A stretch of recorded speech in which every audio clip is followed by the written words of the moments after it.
Hello, everybody. Welcome to yet another new comprehensive yet informal study. Uh, we've been trying to few these out this summer, seeing what sticks, seeing what doesn't. Today we're starting Schelling, German idealism, coming back, exciting stuff. This is Schelling's system of transcendental idealism. I didn't know exactly where to start with Schelling, but people um, say that this is a good place. That this is apparently where Schelling really starts to set himself apart from uh, Kant and Fichte in developing his own philosophy while still uh, operating within the work is called System of Transcendental Idealism. So obviously still working in that transcendental, Kant and post-Kantian context. So um, yeah, I've read a little bit of Schelling before. I read The Ages of the World, but that is quite different from what we're doing here. I read the 1811, a translation of the 1811 version, so that was 11 years later when he was doing other things and had a few developments in thought. But this is sort of where a lot of that stuff begins to my understanding. So, but yeah, I'm newer to Schelling, so this is that's about as much as I can say meaningfully about this. So I'm excited to get going. Yeah, so System of Transcendental Idealism. This is on Marxist.org. I'm waiting for my copy of the book to come in. So right now we're just using this. Yeah, I don't know. This is exciting. We're gonna get into the concept of transcendental philosophy today. We're obviously we know that from Kant. If you've been following along, we've done some phenomenology on here with Merleau-Ponty referencing transcendental philosophy. So, yeah, we know what it is in some aspects, and we'll see what Schelling thinks of transcendental philosophy and what's gonna happen. We already see objective, subjective. Just looking ahead really quick, so it's gonna be very, I'd imagine, in line with the Kantian conception. So, okay, yeah, I don't know. Those are my introductory remarks. Does anybody else have anything to begin with? And I have an introductory remark that is literally like about the first two sentences there, just because I don't want to stop us with Sure. the first two sentences, Yeah. right? So I just immediately noticed when it said all knowledge is founded upon the coincidence of objective with a subjective, for we only know what is true, but truth is generally taken to consist in the coincidence of presentations with their objects. That statement, um, so I was reading William James, Yeah. and William James is critical of absolute idealism, and his criticism is that uh, basically there's not a clear explanation of what this correspondence between something in the subject and something in the object or something in reality exactly is. Like, what under what conditions can we say that the two correspond? And it's interesting because I wasn't getting that like in a lucid way in Hegel or Kant exactly, but Mm-hmm. here, right here, it seems like if like the view that's being targeted by William James is Precisely Schelling, Schelling's. Yeah. precisely Schelling's. Yes, Yeah. It exactly. seems so. It seems. So Let's see if he can defend that view or give us some insight. yeah, I mean, so I guess maybe to exactly. give some extra context too, while we're still in this like half reading, half introductory preliminary context thing. I have actually heard that Schelling has quite a bit of Spinozistic tendencies, and Spinoza, at least on my reading and memory and understanding, uh, traces this sort of like parallel between like objects and their ideas through God. So, um, which obviously happens through causation. So, um, right, Right. because if Well, there's a difference in between in an object and a subject, what there needs to be some sort of third substance, right? That grounds the both of them.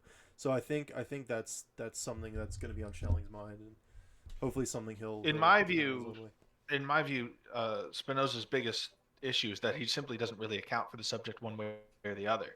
Um, he sort of objectifies and treats the subject as another object and thinks that you can sort of directly deal with the subject the same way you would deal with an external object, Yeah. because precisely because he's so pre-critical. Yeah, But because for him it's just a mode. that's my memory working off of ethics, which I read maybe 8 years ago now. I've Uh, been reading again this summer. I've been going through it for the first time like in total. I never really got past part 1 because I never it's a had to. classic. It's a great Yeah, book for it's sure. like it's so frustrating at times just because of like I read so much post Spinoza, but it's cool. I appreciate it. It's nice. It was probably a lot cooler for me being pre-critical. Because it's like, oh my god, he figured everything out. Yeah. No, honestly, even then though, that's the vibe I still got like in undergrad, even just in part 1. Like I was just like, holy shit, he's totally correct about substances. Or, Yeah, substance. Monism. no, So it's true. yeah, It's true. Well, it's the most coherent pre-critical philosophy.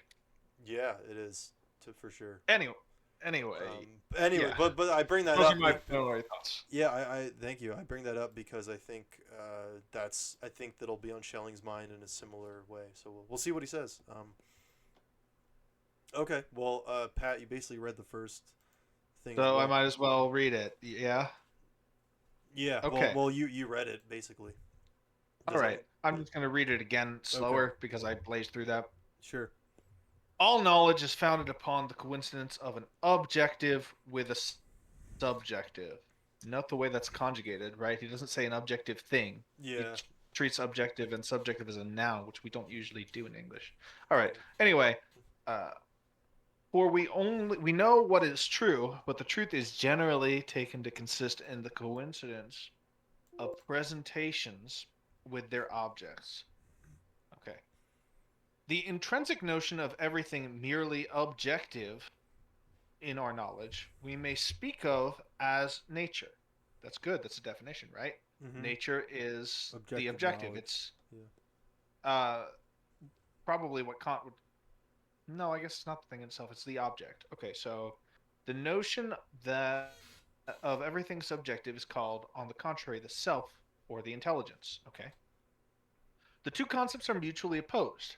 The intelligence is initially conceived of as purely presentative, nature purely as what can be presented. The one is the conscious, the other as the non-conscious. But now in every knowing, a reciprocal concurrence of the two, the conscious and the intrinsically non-conscious, is necessary. The problem is to explain this concurrence. Aha. Okay, cool. Yeah, this is exactly where we're heading, I think. But now we have some more detail, right? We have some like uh, attrib- uh, attributions, maybe would be the word. Right. So Right. this And right I just remember subjectivity is all about from conscious from natures. reading James and being like surprised who's the idealist he's attacking. It's clearly Schelling, Yeah. because I remember that the notion of the absolute is brought in to explain the concurrence of the object and the subject, um, and probably that's in Hegel somewhere, but I wasn't able to extract it. Yeah. Well, hopefully we'll read um, Science of Logic and get more into it. But anyway, yeah. all right, so I'll continue. I'll just do this section. Uh, in knowing as such, in the fact of my knowing, objective and subject are so united that one cannot say which of the two has priority. Here there is no first and second, both are simultaneous and one. Insofar as I wish to explain this identity, I must already have done away with it. Interesting. To explain it, inasmuch as nothing else is given to me as explanatory principle beyond these two factors of knowledge, I must necessarily give priority to one over the other, set out from the one, in order to thence arrive at the other. From which of the two I start, the problem does not specify. this is Okay, interesting. so yes, it is. So it's like the formulation Schopenhauer has, which is super clear: no object without a subject, no subject without an object. So if I want to explain something, normally you use a principle to explain what then occurs. But which one is the principle, the object or the subject? It's almost like it seems to me it's almost like a Kantian like antinomy or something being set up, right? It's like you have these two equal things, and then if you use one as a principle and one as the they're equal and Yeah, they're gonna sure. have this Well, like interplay. maybe. I don't know. See, this is a little bit of an issue because when you actually analyze the antinomies, I think Schopenhauer is actually right that the there's a decisive victory for one side of every antinomy. It's just that the antinomy becomes a regulatory. One side of the antinomy becomes a regulatory principle, and the other one becomes essentially it only continues to exist as the reason why the principle is regulatory. So I'll just use an example, right? I I don't know if you guys did the space one, right? Is the No, universe infinite we or didn't even get to the we're on the paralogism. oh, okay. Then I guess probably shouldn't go too deep into antinomies then. Yeah, well, Um, not even just antinomies per se. Just it's just it's basically a dialectic, just a sure, there's some dialectical dialectical relationship. tension here, right? Yeah, yeah, There's some exactly. dialectical tension here. Yeah, I agree with you. There's some dialectical That's tension. really all I was meaning to. I should have just said that. Well, no, that works. Yeah, That works. I mean, the antinomies also have dialectical tension, so I guess that's what you're getting at. Yeah. yeah. Okay, so hence there are only two possibilities. Either the objective is made primary, and the question is how a subjective is annexed thereto, which coincides with it. Okay, I think the way this is set up is like there's the two possibilities. Those are the phrases questions. Okay, whatever. Yeah. The concept of the subjective is not contained in that of the objective. On the contrary, they exclude one another. The subjective must therefore be annexed to the objective. The concept of nature does not entail that there should also be an intelligence that is aware of it. Nature, it seems, would exist even if there were nothing that was aware of it. Hence, the problem can also be formulated thus: how does intelligence come to be added to nature, and how does nature come to be presented? The problem assumes nature to be, or the objective to be primary. Hence, the problem is undoubtedly that of science, which does just this.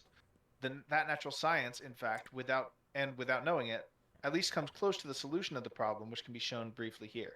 I just want to say here, isn't this just like literally the hard problem of consciousness? Yeah. Um. Yeah, essentially, right? Because yeah, it's asking out of this subjective non-consciousness, how does consciousness, like in today's terms, Right. emerge? Yeah, yeah, essentially. Like And he's just dealing with that's not like even that. problems we're still dealing with in analytic. It's not some highfalutin, you know. Yeah. Okay, cool. Yeah, and well, I just want to add too that just as like a reminder, that's not even like a stretch that we're making. This is literally he's defining as conscious and non-conscious. So, No, I'm yeah, just checking to see if that's literally just he's talking about the hard problem of consciousness. All right, seems to cool. be. Yeah, So he's saying he has a solution to the problem of consciousness, and he's going to tell us it in a paragraph. So analytic bros let's get see. hype. Just, um, if all knowing has, as it were, sorry, I had to turn on Do Not Disturb. I was getting. Okay, so if all knowing has, as it were, two poles which mutually presuppose and demand one another, they must seek each other in all the sciences. Hence, there must necessarily be two basic sciences, and it must be impossible to set out from one pole without being driven towards the other. The necessary tendency of all natural science is thus to move from nature to intelligence. This and nothing else is at the bottom of the urge to bring theory into the phenomenon of nature. The highest consummation of natural science would be the complete spiritualizing of all natural laws into laws of intuition and thought. Okay. The phenomenon, the phenomena, the matter must wholly disappear, and only the laws, the form, remain. Hence it is that the more lawfulness emerges in nature itself, the more the husk disappears, the phenomena themselves become more mental, and at length vanish entirely. The phenomena of optics are nothing but a geometry whose lines are drawn by light, and this light itself is already of doubtful materiality.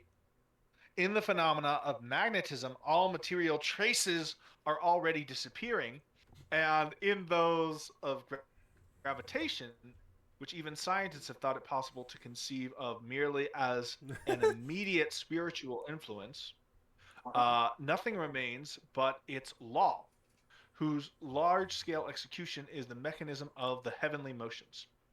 The completed theory of nature would be that whereby the whole of nature was resolved into an intelligence.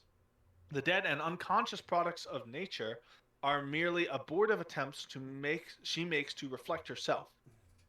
Inanimate nature, so called, is actually as such an immature intelligence, so that her phenomenon is the still unwitting character of intelligence is already peeping through.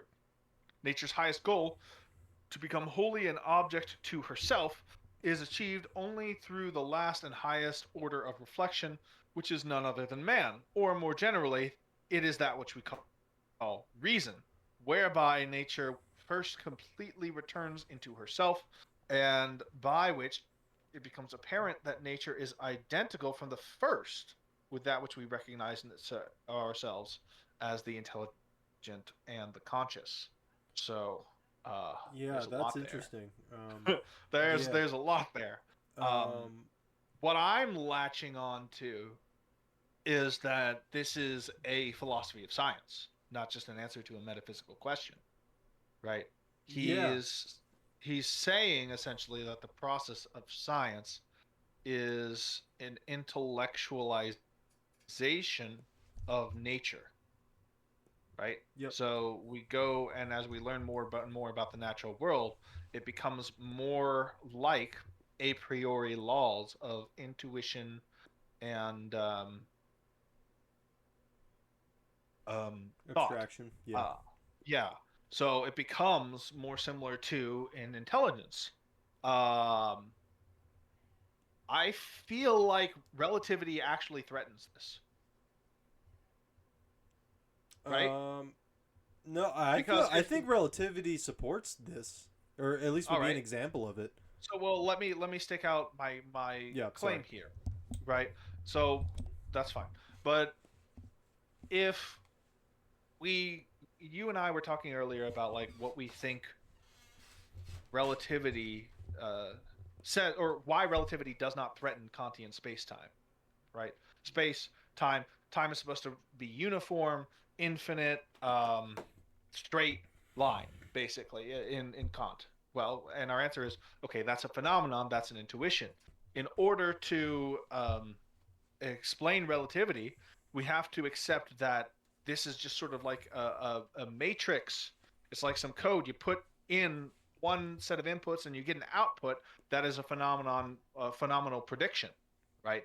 This doesn't work with Schelling because he's saying we need to be not just predictive, but basically explanatory of nature because we need to have the correspondence of what is there in nature in our own minds, which assumes that what the laws of nature are going to be is something that conforms with our intuition.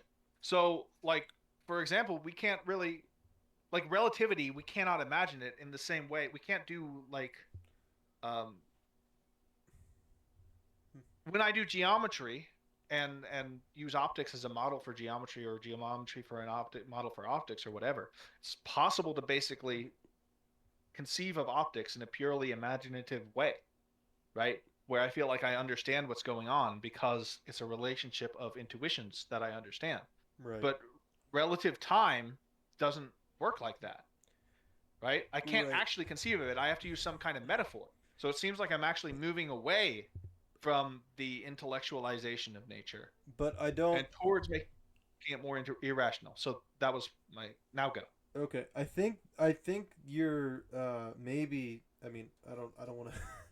I'd like that's not how I'm reading it. I guess is how I'll say it. I think that relativity would be an actual like almost like an apex of what Schelling is talking about here, because Schelling isn't. I don't think Schelling, at least how he's wording this in this like section here, isn't saying that we should have um what's the word that you use, like almost like an absolute like model or something. It's rather to sort of almost like spiritualize and abstract away using nature as a base and then get higher and higher, right? Like optics, like when he talks about optics, right? Hmm. He's not talking about uh, making a model and like basing it off an intuition. He's sort of this. He's almost describing it as like as almost like this platonic thing where it's in the sense that we can reach this higher level, which would be like geometry in this case, and optics. Our experience with nature allows us to reach this higher level, because it serves as almost this like intermediary step between like our immediate experience and these higher order levels of rationality. I think he just of reason. So because he's not really speaking, he's not really like saying optics, yes, this is like a solid intuition that we need to model. He's saying no, light itself is already of doubtful materiality. And then he's also saying that gravitation, scientists at this point were saying like or it's basically no anything else than like an immediate spiritual influence. So I see. So you're saying it's not these transformation into the intuitable, the imaginable, the comprehensible that he's talking about, but rather sort of more negatively, the elimination of matter as a brute fact, yes, right? like using it as a starting point, because this is also what he says. Uh, uh, Driven toward the other. The natural tendency is us to move from nature to intelligence. It's like we're going from matter to this other state, to this other I see. pole. I guess that's how I'm reading this. Okay, so it doesn't matter if the form is something that is intuitable or imaginable or comprehensible to us. What matters is that it is a form rather than matter. That seems to That's I think what he's saying, and the reason that is relevant is because, and this is actually, so this is what I wanted to like start off by saying, and this is sort of my like thing that I'm sort of latching onto, you could say, is because he says this is nature's highest goal, um, to become the last and highest order of reflection. So we're going from, like you're saying, the matter to the form, because nature has this sort of inherent, it seems, goal. And this goes back to something he said up top, which I think is interesting, but I think really needs to like be proven, and I'm interested to see if he's going to do that, Well, because it's really interesting because it's a. Oh, sorry.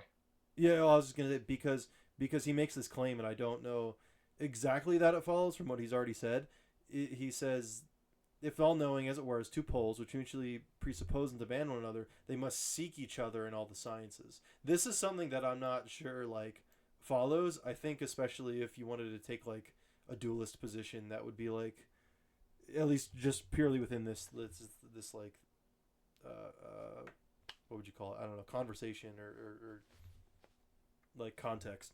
I think I don't know what causes them to seek one another, and this is sort of, I mean, I'd imagine something like the absolute, but we haven't gotten there. So, Okay. so Well, yeah. So yeah, I go was ahead. actually about to get to that, which is there's like a two-way teleology, right? One is the Yes, teleology of us as subjects, which is to understand the natural world, right? And that's science, or that's sort of like the driving force behind science. Um, and so I think it's pretty clear that science has some kind of teleology, at least in the conventional sense, right? We're yeah, trying to do empirical something science, by the with way. I think, science. right. Yeah. You're not saying like, because Schelling is also setting up two basic sciences that I think Well, are. it's definitely empirical science. I don't think it's just empirical science, but it definitely includes empirical science. He certainly, like, he gives empirical examples. like Right, but optics as an empirical I sense. don't think that's the subjective telos though. He's talking about nature's Right. telos. Well, that's right. That's what I'm saying. There's a two-way telos. Yeah. He says the poles presuppose and demand one another. They seek each other. Right. So one of those poles is us as subjects. We seek to understand nature. But what Schelling is also putting forward is that nature itself seeks to be understood, which that seems like a less obvious, more contentious, possibly claim. It makes I a mean, lot of sense from like sort of a 19th century progress type view, right? We're evolving towards humanity, and humanity is the pinnacle. Humanity can yeah. becomes greater and greater, and nature is supporting all of this, and so I think it like makes sense from that sort of perspective, but in like a postmodern context, it definitely doesn't seem like, intuitive. It doesn't seem intuitive in the same way that it seems like science probably has some kind of teleology. We're trying to understand something. Is nature trying to be understood? Yeah. I don't think he's defended that yet. I think he's just sketching out that that is his stance. Yeah, which goes back to my question of what is actually pulling this attraction. And I'm just sort of bothered because I think that he's sort of like is the way he's wording this just makes me think that it's supposed to be obvious, and to me it's just not. I mean, he kind of just No, I opens don't it think up. so. I think he's just putting the conclusion first, just to make it Okay, more maybe. clear. That's what I think. Yeah. I mean, we'll see. We'll certainly see, but I don't think that he's putting like, oh, this is obvious. I think Yeah. he's like giving us the end. Yeah. So. Uh, Okay, I'll continue. mhm. This may be sufficient to show that natural science has a necessary tendency to render nature intelligent.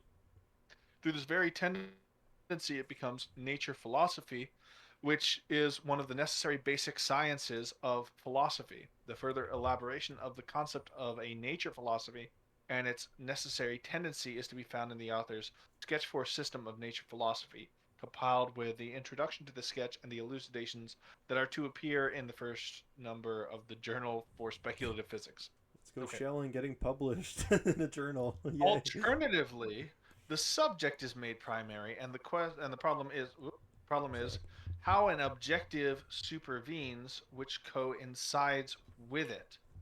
Okay. If all knowledge rests on the coincidence of these, is what?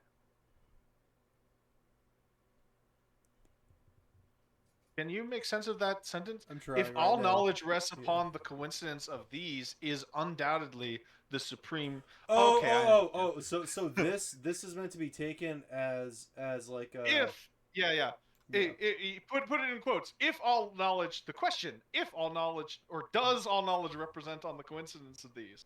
Yeah. So if all knowledge rests on the coincidence of these, is undoubtedly the supreme problem for all knowledge.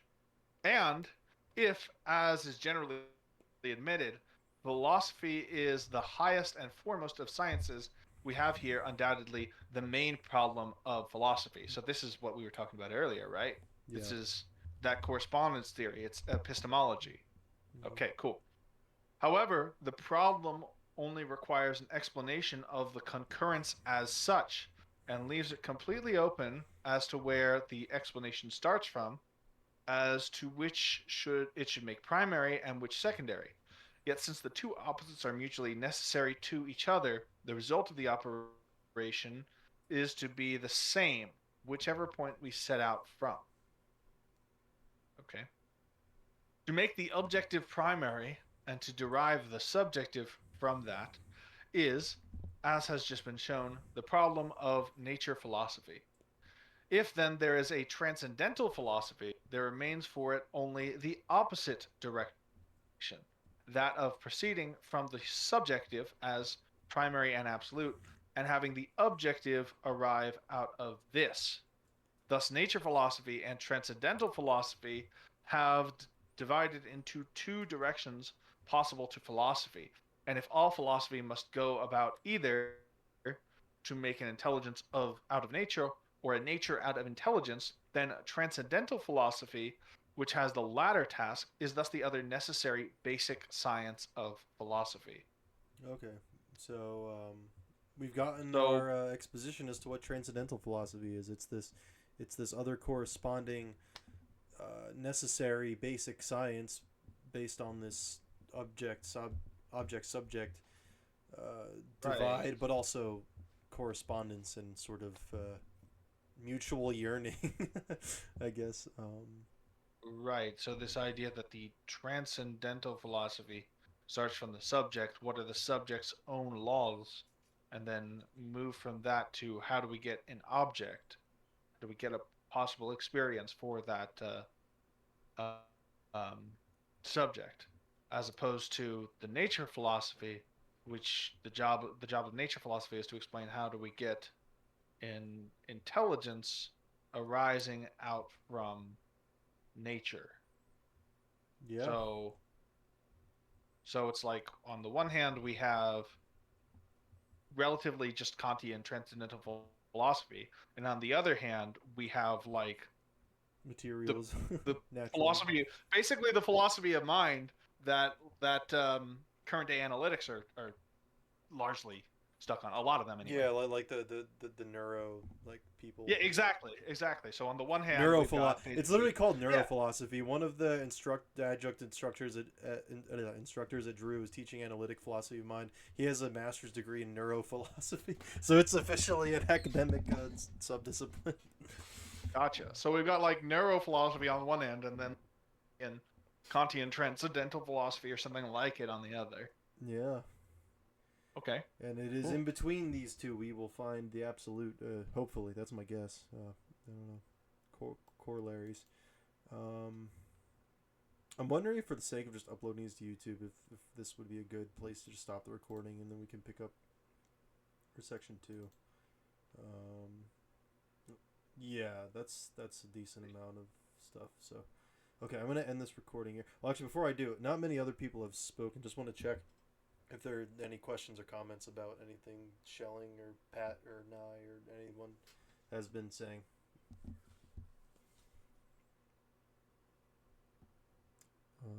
I don't know. I mean, like it seems plausible, but I question where the teleology comes from. Yeah, Yeah, I think that's what his job is, to tell us how do we know that this teleology works, and like, yeah. Yeah, that's the answer. yeah. I mean, if I had to guess, it would come. It would come from this. This is Well, a I mean, jump, and this is something that he has to show. But I think if I had to like guess as to where he would pull from, it would be from this first sort of foundation. well, yeah, it seems like, well, we know already that we have a subject and an object, right? We know that the Yeah. subjective arises out of the objective through some kind of naturalistic process, and we know that the objective rises out of the subjective through transcendental philosophy. Now, the additional task is like adding, oh, and they want to do this. They do in fact do this, so they want to Yes. do this. Yeah. Yeah, but you say through transcendental philosophy, doesn't the subject just kind of like do you have to? Does that mean like you have to like do transcendental philosophy for the subject to emerge, or are we just saying that like the subject emerges from matter, objective, and matter emerges from the subjective? Well, I think he's saying that transcendental philosophy starts from the position of the subject. Okay, okay, What are the Yeah. Yeah. laws You don't of have the to subject consciously itself? like. No, you don't have to consciously like perform your own yeah, perception like on purpose. Yeah, it's like transcendental philosophy. It's. I mean, it's even Descartes sitting in a room is like a crude form of transcendental philosophy.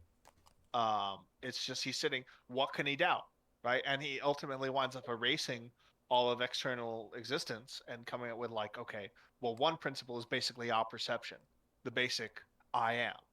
Now Kant obviously refines that different from Descartes, but they're hitting on the same thing. It's still, I would argue, Descartes starts with like a primitive transcendental philosophy type angle. On the other hand, if you've got like a neuroscientist or a neurophilosopher trying to explain, or even an evolutionary biologist trying to explain like how does intelligence arise out of like bare nature, brute matter? That's like the other direction. Yeah, I see. Okay, very interesting. Another sort of dualism I was thinking too. You could sort of have like on one hand like this is almost like a Descartes versus Spinoza almost. In the sense this that we were just talking, you know, like Descartes doing this Okay. primitive transcendental idea, and then is it Spinoza not doing this sort of, you know, primitive like objective philosophy? I would argue not, Mm, because the starting position that I think Schelling is setting up is one which is empirical. that's true. Yeah. That's what I think. Yeah. Yeah. And Spinoza never takes an empirical foundation. He takes No, he his says that's foundation inadequate from like knowledge. Yeah. basically principles that he intends to be transcendental. Um, They're just like not for like instance, subjectively transcendental. Gotcha. Yeah. right. Well, it's just like I think if you like had to ask him and interrogate it, you would find out that they are transcendental principles. Because, for instance, his basic principles like include versions of the PSR, right? Yeah. Principle of sufficient reason, which is really ultimately a bunch of transcendental principles when you analyze it like Schopenhauer did. He said there's it's four transcendental principles that we carelessly roll into one. And so Schelling is sorry, not Schelling. Spinoza is starting with sort of like a careless transcendental philosophy as well. It's really much more like a scientific, like it's like what a scientism is. The starting point is not like Spinoza, but it's like I don't know. Maybe Bacon, actually. Descartes versus Bacon. All right. Yeah. I teach Descartes versus Bacon when I do the scientific revolution all the time, actually. That's awesome. That must be so much fun. I wish. It's very hard to get students invested in this Yeah. track, but I just want to give them a basic sense of like, oh, induction, deduction, right? Yeah, yep. So, Yeah. Could I bring in something which I think is a bit related to this idea about nature and nature being discovered? Probably. Yeah. What's up? Well, I was just gonna say there's um, Galileo, Galileo Galilei, and Johannes Kepler were the big natural philosophers they were called in their day. Like scientists who were discovering the natural world had this sort of like Platonic conception that like Tobias saying about mathematics that basically like when we discover the laws of physics, we're kind of discovering this like transcendent mathematical truth. And I don't know if this relates to like what Schelling is talking about with his discussion of nature. But the oh, mind definitely. Yeah. It's precisely the first form of knowledge that he was Was elaborating talking on. about, yeah, when he was talking about the goal is to spiritualize everything. It's exactly that kind of thing. It's exactly the scientific revolution's sort of spirit of we discover basically the thoughts of God. Yeah, and mathematics was part of that for them. Right, exactly. And he talks about how you reduce Yeah. You reduce optics to mathematics. And so mathematics is fundamentally like spiritual in that it concerns form rather than matter. And so science is then the spiritualization of nature because it transforms like the brute fact of matter into something mathematically explainable Yeah. and therefore intelligible.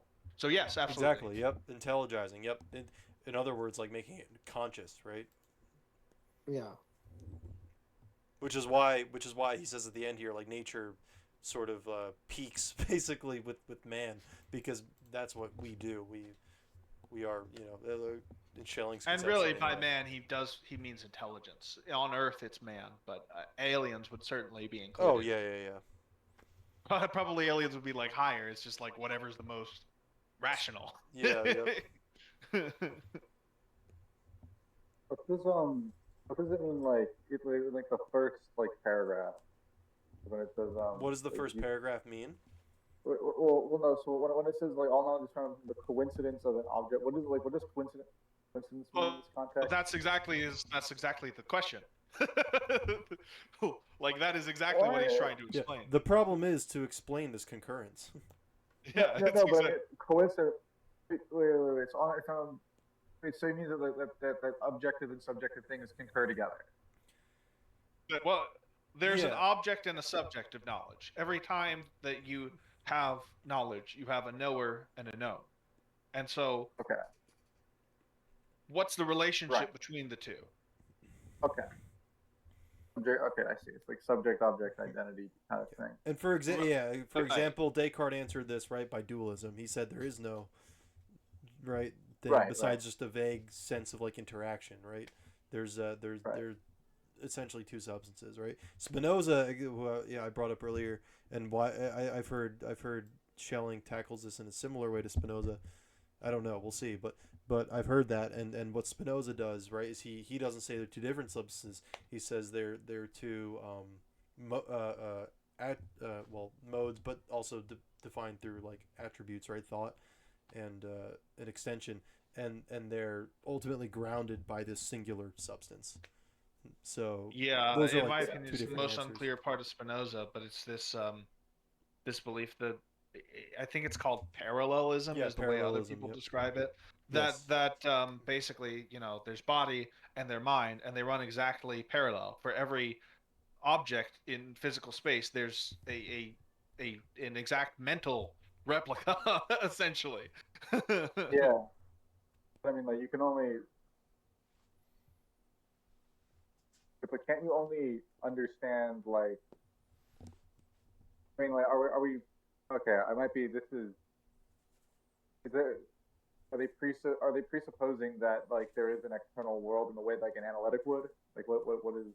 Oh, Schelling, you Well, mean? there's certainly an object, right? So Okay, yeah, there's an object. Yeah.